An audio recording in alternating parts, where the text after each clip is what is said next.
ஏங்கினேன் ரத்தம் சிந்தினேன் அது எல்லாம் வீண்டானோ வேப்பிலை கருவேப்பிலை அது யாரோ நான் தானோ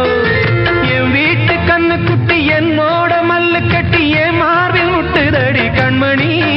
ஏன் கண்மணி தீப்பட்ட காயத்துல தேள் வந்து கொட்டுதடி கண்மணி கண்மணி கூட தெரிஞ்சுக்கிட்டேன்